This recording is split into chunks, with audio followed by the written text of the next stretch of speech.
Bonsoir à tous, ravi de vous retrouver pour ce nouveau numéro de notre invité. Satisfaire le besoin à l'intégration socio-professionnelle des personnes handicapées, voilà la mission principale de l'ONAF, l'Office national d'appareillage et d'accessoires pour personnes handicapées. Ils sont près de 600 000 patients et ayant droit assurés sociaux à être pris en charge par l'Office qui fournit différentes aides à ces personnes qui, en plus de leur handicap, font face à des lourdeurs administratives comme le contrôle médical dont ils vont bientôt être dispensés, notamment pour l'acquisition de matériel médical. Pour nous en parler, notre invité reçoit ce soir le directeur général de l'ONAF, Monsieur Faisal Wagnouni. Bonsoir, merci de répondre à nos questions. Merci, bonsoir. Alors, plus de contrôle médical pour les personnes handicapées, instruction du ministre du Travail, Morad Zemali. Cela veut dire quoi pour vous, partenaires de soins de la CNAS et de la CASNOS, un secteur que vous connaissez parfaitement? Vous y avez passé quand même une quinzaine d'années. Ouais. Tout d'abord, permettez-moi de vous remercier pour l'invitation, mais aussi de transmettre mes salutations à vos téléspectateurs. Alors pour la question, c'est une instruction qui vient d'être donnée par Monsieur le ministre du Travail, de l'Emploi et de la Sécurité sociale. Elle vient d'être donnée en même temps aux organismes de sécurité sociale et à l'ONAF, puisque dans le cadre d'une convention qui nous lie, nous prenons en charge, comme vous l'avez dit, 600 000 assurés sociaux et ayant droit d'assurés sociaux dont nous assurons le service des prestations d'appareillage, accessoires pour personnes handicapées. On aura l'occasion de développer avec un peu plus de détails ce que nous proposons, ce que nous offrons comme appareillage et comme accessoires destinés aux personnes handicapées. Donc cette instruction de Monsieur le ministre va permettre à cette frange de la société, qui est la catégorie des personnes handicapées, de bénéficier de facilitations pour accéder aux prestations qui sont offertes par l'ONAF essentiellement, puisque sur quand même ces 600 000 personnes, ces 600 000 patients qui sont pris en charge par les structures de l'ONAF qui sont dispersées sur l'ensemble du territoire national. Donc c'est une instruction qui va revoir carrément le système patient. Oui, c'est les circuits patients, la manière avec laquelle nous sommes en train de prendre en charge les patients. J'allais vous dire, quand vous avez dit souffre de lourdeur, notamment le contrôle médical, j'allais vous dire que notamment le contrôle médical, oui, c'est vrai. Le contrôle médical au niveau de l'ONAF et au niveau des organismes de sécurité sociale aussi, mais il faut reconnaître que jusqu'à maintenant, nos délais de prise en charge de ces handicapés, de ces patients, restent à améliorer, et c'est pour cela d'ailleurs que nous sommes en train de consentir d'énormes efforts pour améliorer notre réseau de structures, ouvrir de nouvelles structures et améliorer surtout nos procédures, qu'elles soient les procédures internes à l'ONAF ou bien celles qui sont liées à l'exécution de la convention avec les organismes de sécurité sociale. C'est la confiance, donc automatiquement. Monsieur le ministre a pensé qu'il fallait que les contrôles se fassent entre nous et que le patient soit dispensé de ces contrôles. Justement, qui est concerné par ces structures? Les personnes handicapées, les malades chroniques? Expliquez-nous exactement. Alors pour ce qui concerne l'ONAF, parce que pour les malades chroniques, c'est les organismes de sécurité sociale qui les prennent en charge pour l'ensemble des prestations de l'assurance maladie, surtout. Mais d'autres prestations aussi, mais pour nous, parmi nos... il y a des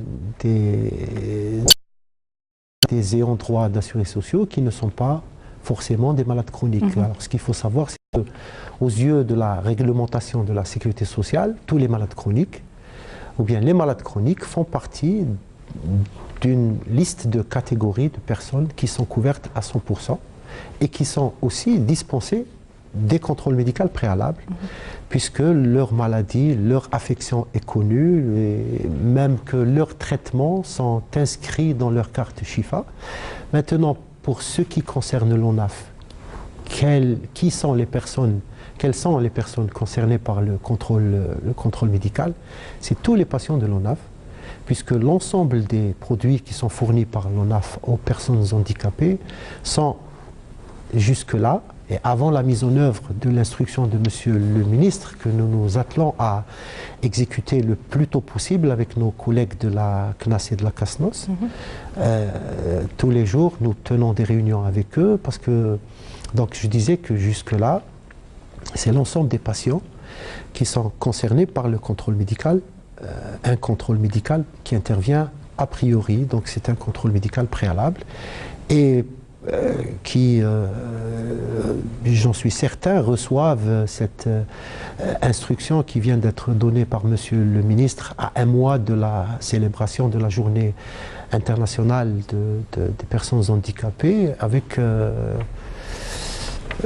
une certaine... je ne sais pas, satisfaction. Ils doivent être contents. Voilà. Oui. Alors, quelles sont justement les personnes prioritaires? Est-ce qu'il y a des personnes prioritaires que vous prenez en charge rapidement? Enfin, on peut imaginer que à l'ONAF, si on devait parler par exemple des aides auditives, des patients qui ont des problèmes de surdité, vous imaginez que bien que les enfants passent en priorité parce que ça leur permet une meilleure scolarité. Donc quand ils se présentent chez nous, au niveau de nos structures de la filière audiologie, ils sont automatiquement pris en charge d'une manière prioritaire. Ils sont suivis, vous les suivez justement Ah oui, absolument, absolument. Il ne s'agit pas juste de délivrer un appareillage, et ça c'est valable pour l'ensemble de nos appareillages. Ils sont, nous avons des médecins, nous avons, quel que soit le type d'appareillage, nous faisons par exemple pour les appareillages orthopédiques, il y a des prothèses de test, d'essai, il y a de la rééducation fonctionnelle, parce que un patient qui vient de recevoir une prothèse par exemple de membre inférieur, c'est quelqu'un qui a été amputé de la jambe. Donc, ça fait quelques mois qu'il a été amputé, donc il faudrait lui réapprendre à marcher. C'est pour cela que nous avons des salles de rééducation fonctionnelle et des kinés qui s'occupent des patients. Et c'est le cas pour le petit Zakaria Demsila qui souffre d'incapacité motrice cérébrale, oui, et pour qui vous avez fourni un corset siège mobile. Donc vous faites le suivi régulier? Absolument, absolument. Et notre réseau de structures sur l'ensemble du territoire national, c'est à cela qu'il est destiné. C'est la mission de nos techniciens. Il faut savoir que sur l'ensemble des effectifs de l'ONAF, qui en compte 1698 agents, toutes filières et tous grades confondus, il faut savoir que les 3/4 sont des techniciens, donc c'est des personnes qui travaillent dans des ateliers, c'est des agents qui prennent des mesures pour les appareillages, et puis des médecins. Nous avons presque une quarantaine de médecins, et nous avons l'intention même de renforcer en recrutant de nouveaux médecins pour la filière appareillage orthopédique. Si vous voulez, après, si on va parler si vous me donnez l'occasion de parler du plan de développement de l'ONAF, certainement un peu plus tard dans l'émission. On reviendra dessus. Par contre, ce que je voulais vous poser, pour les parents qui nous regardent ce soir, qui ont un enfant handicapé aux besoins spécifiques, l'ONAF est-il présent sur tout le territoire national? Parce que là, on a évoqué l'exemple de Msila, mais j'imagine que les besoins sont sur tout le territoire national. Oui. Alors, l'ONAF existe sur tout le territoire national. L'ONAF a été créé en 1988. C'est un établissement public industriel et commercial qui est investi de la mission de service public, et donc automatiquement, il est tenu de fournir ses prestations sur l'ensemble du territoire national. Donc, vous avez cité l'exemple du petit Zakaria. nos patients, ils sont servis sur tout le territoire national. Jusqu'à janvier 2017, nous avions 74 structures. Et puis, depuis le début de l'année 2018 à ce jour, nous en avons ouvert 28 nouvelles structures parce que il était évident que pour la filière audio-prothèse, nos prestations n'étaient pas disponibles sur l'ensemble du territoire national. Donc c'est encore une fois sur orientation qui nous a été donnée par Monsieur le ministre et qui rentre dans le cadre de la mutualisation des moyens du secteur, des organismes sous tutelle du ministère du Travail, de l'Emploi et de la Sécurité sociale, qu'il a été décidé et lui-même, Monsieur le ministre, nous a fait l'honneur d'en inaugurer quelques-unes. Donc il a été décidé d'ouvrir de nouvelles antennes, 28 au total, d'audioprothèses, et que nous avons ouvert au niveau des organismes de sécurité sociale. Donc oui, pour répondre à votre question, nos prestations sont disponibles sur l'ensemble du territoire national et nous sommes à l'écoute des réclamations et parfois même du mécontentement de certains de nos concitoyens. Justement, qu'en est-il du centre d'Oran?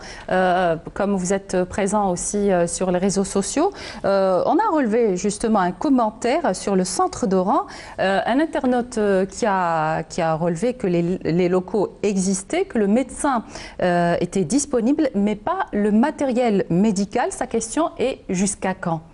Oui, c'est une question parmi d'autres qui sont posées par ceux qui viennent visiter enfin, qui mettent des commentaires sur les réseaux sociaux sur lesquels nous sommes présents. Effectivement, il s'agit de l'antenne d'audiologie que nous avons ouverte au niveau de l'agence CNAS de la wilaya d'Oran.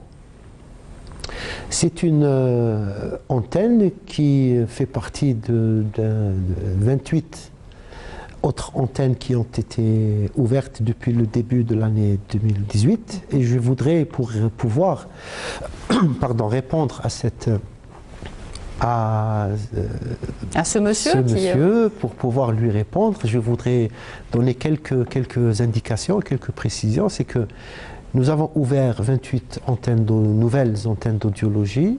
Nous avons recruté 19 nouveaux médecins. C'est des médecins généralistes qui ont bénéficié d'une formation qui a été dispensée par des experts envoyés par notre partenaire, qui est le numéro 1 mondial. Puisque vous parlez de l'antenne d'audiologie, donc nous sommes en train de parler d'appareillage d'aide auditive et de prothèses auditives. Donc ces médecins ont bénéficié de cette formation qui a duré 3 mois, qui s'est déroulée à l'École supérieure de la sécurité sociale. Et puis c'est des locaux qui ont été mis à notre disposition par les caisses de la CNAS essentiellement, 27 et pour une wilaya par la CASNOS. Et nous attendons de recevoir très bientôt les audiomètres. C'est des équipements qui sont très sophistiqués. Très bientôt, ça veut dire dans combien de temps? Très bientôt, c'est-à-dire maximum 1 mois, 3-4 semaines, nous allons les recevoir. Parce que nous veillons à ce que notre...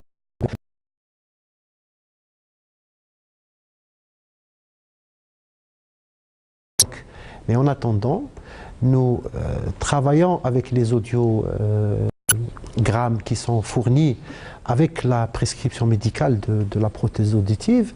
Donc, c'est plusieurs actions que nous menons simultanément et même lorsque nous avions procédé à l'ouverture de ces antennes, il n'était pas dit qu'elle allait commencer à fonctionner à plein régime tout de suite. Mais ce qui est certain, c'est que les médecins qui ont été recrutés sont sur place, les agents de prestation, un agent de prestation par antenne, il est sur place. Les procédures sont mises en place au fur et à mesure, y compris avec nos amis, nos collègues de la CNAS et de la CASNOS, parce qu'il va falloir modifier certains documents par rapport au devis, par rapport à la facturation du service, etc., qui est réglé par la sécurité sociale. Mais ce que je peux vous dire, Et pour rassurer le monsieur, c'est que l'antenne sera opérationnelle. Elle l'est en ce moment grâce à la mission technico-médicale qui fait le tour de ces antennes. Et les médecins prennent la main au fur et à mesure, s'habituent à leur nouvelle vie, ce nouveau travail. Parce que c'est des médecins généralistes qui ont été formés pour devenir des audioprothésistes. Donc je le rassure, très bientôt, ces antennes pourront fonctionner normalement. Nous n'avons pas mis en premier le souci de rentabilité. C'est la mission de service public, c'est de rendre disponible ce service satisfaire les dans besoins de ces l'ensemble des wilayas. Et puis, je rajoute un dernier mot pour ce citoyen d'Oran. Il peut se présenter à notre centre. Il a la chance d'avoir un centre qui se trouve à 50 km et où il sera pris en charge avec la célérité et l'efficacité qu'il faut, Inch'Allah. L'ONAF a bénéficié depuis 2014 d'un plan de développement s'étalant jusqu'à la fin de l'année en cours, donc c'est-à-dire dans quelques semaines. Quel bilan faites-vous de la mise en application de ce plan qui aura coûté 3 milliards de dinars? J'ai parlé de la mission de service public et puis donc vous faites la transition. C'est les pouvoirs publics qui encouragent l'office, qui lui permettent de se développer, et le Conseil des participations de l'État qui a validé une demande, qui a le plan de développement de l'ONAF. Ça s'est passé en 2014, comme vous le dites, et nous arrivons à la fin de la période pour la phase de réalisation des nouveaux sites de production. Ils sont au nombre de 13. Donc il y a le volet construction ou réhabilitation de nouveaux des sites de production. Mais il y a aussi l'aspect formation des ressources humaines. C'est un des objectifs qui est visé par le plan de développement. Et il y a la modernisation et la mise à disposition des personnes handicapées d'appareillage aux normes, aux standards internationaux, et qui soit le mieux qui se fait en matière d'appareillage, tout type d'appareillage et d'accessoires confondus, que l'on parle des apparaîllages orthopédiques ou des aides auditives ou des aides techniques à la marche ou des aides techniques sanitaires. Parce que l'ONAF à 4 domaines d'activité. Voilà, il a 4 domaines d'activité. Le plus important, et qui constitue le cœur de métier de l'office, c'est l'appareillage orthopédique, les appareillages orthopédiques, donc tout ce qui est prothèses, orthèses, etc. Le deuxième axe ou domaine d'activité, c'est les aides techniques à la marche, puisqu'il faut savoir que l'ONAF réalise le montage de fauteuils électriques, de fauteuils roulants, de fauteuils roulants électriques, de voiturettes à moteur, etc. Donc ce qu'on appelle les aides techniques à la marche, les ATM. Et nous le faisons avec un leader mondial en la matière, qui est la société allemande Ottobock, avec laquelle nous avons aussi un partenariat stratégique qui a été décidé par le Conseil des participations de l'État. Donc, où en étant pour le plan de développement, les sites pour ce qui est de la construction et de la réhabilitation des unités, nous en avons qui sont à 70%, d'autres le sont à un peu moins. Ce qui est certain, c'est que nous faisons le maximum avec notre partenaire. Donc il y a un retard enregistré pour la réalisation de ces unités. Un petit retard enregistré que nous attelons à résorber, à réduire. Probablement les perturbations qui ont touché à un moment donné, ça fait en 2015, le secteur. Donc notre partenaire a dû être concernés, s'il s'agit de la société Frammetal, qui est une filiale du groupe Batimétal. Et puis, pour être honnête avec vous, ils sont en train de faire le maximum pour rattraper le retard. Et de notre côté, nous essayons, pour ce qui nous concerne, parce que sur certains aspects, même l'ONAF a une petite part de responsabilité. Donc nous nous réunissons une semaine sur et puis toutes les mesures, toutes les dispositions sont prises, autant par Frammetal que par l'ONAF, pour que la réalisation de ces unités soit terminée le plus tôt possible. Avec l'introduction de procédés modernes, vous vous êtes lancé dans la conception et la fabrication d'embouts et de coques auriculaires. Donc ça devrait quand même régler le problème de réduire déjà le coût, mais surtout les délais d'attente des personnes. Oui. Alors pour ce qui est de la prothèse auditive et de l'embout, il faut savoir qu'au niveau de Bech Jarrah, nous avons une unité, notre unité d'audioprothèse avec une centrale de fabrication qui, pour le moment, c'est notre seule centrale de fabrication à l'échelle nationale qui prépare les prothèses auditives pour l'ensemble des structures d'audioprothèse, y compris les nouvelles structures récemment ouvertes. Et depuis le début de l'année 2018, nous avons commencé à fabriquer les embouts et les coques des prothèses auditives grâce à ce qui se fait de mieux en matière de technologie dans ce domaine, et même que notre partenaire, qui est une société danoise,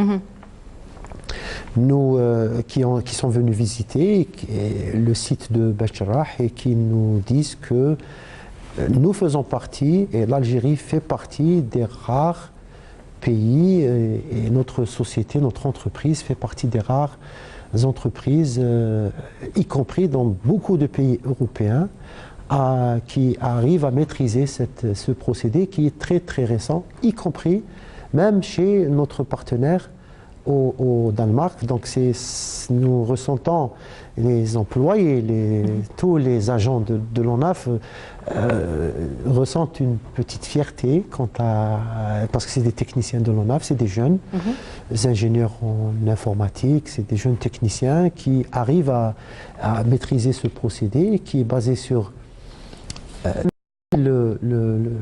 l'empreinte de l'oreille, la passer dans un scanner, procéder à un travail de modélisation et puis imprimer carrément l'embout. Et ça permet d'avoir des niveaux de précision très très élevés et même par rapport à l'adaptabilité, par rapport à l'empreinte qui est l'empreinte du patient, ça permet de fournir un travail de très très bonne qualité. Dernière question par rapport au volet de la formation. Vous formez vos techniciens, vos médecins pour la prise en charge, le suivi de tous les patients et ayant droit. Vous avez 600 000 à votre charge. Oui.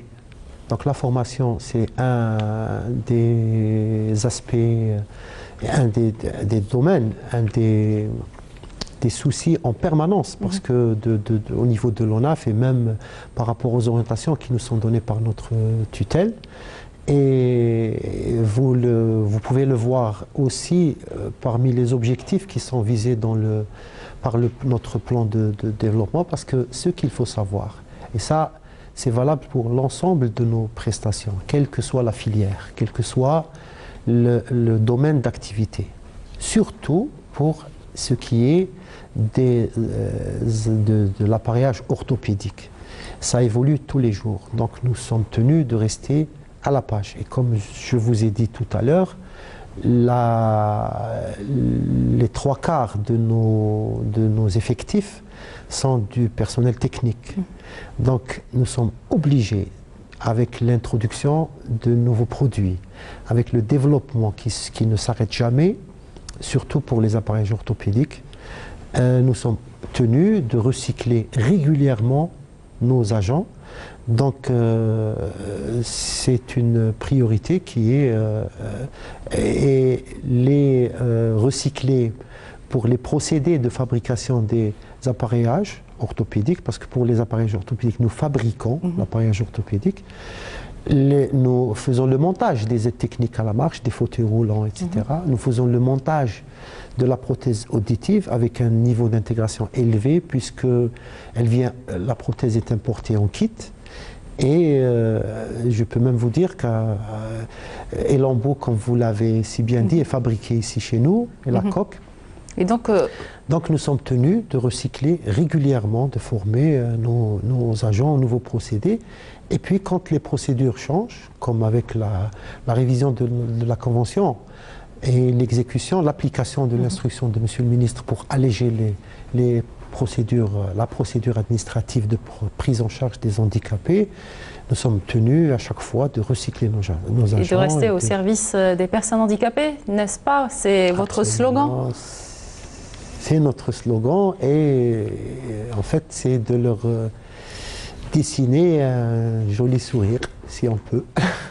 Merci d'avoir été avec nous, merci d'avoir répondu à nos questions. Je rappelle que vous êtes le directeur général de l'Office national d'appareillage et d'accessoires pour personnes handicapées. Merci monsieur. Merci à vous. Merci à vous de nous avoir suivis. Je vous retrouve la semaine prochaine pour un nouveau numéro.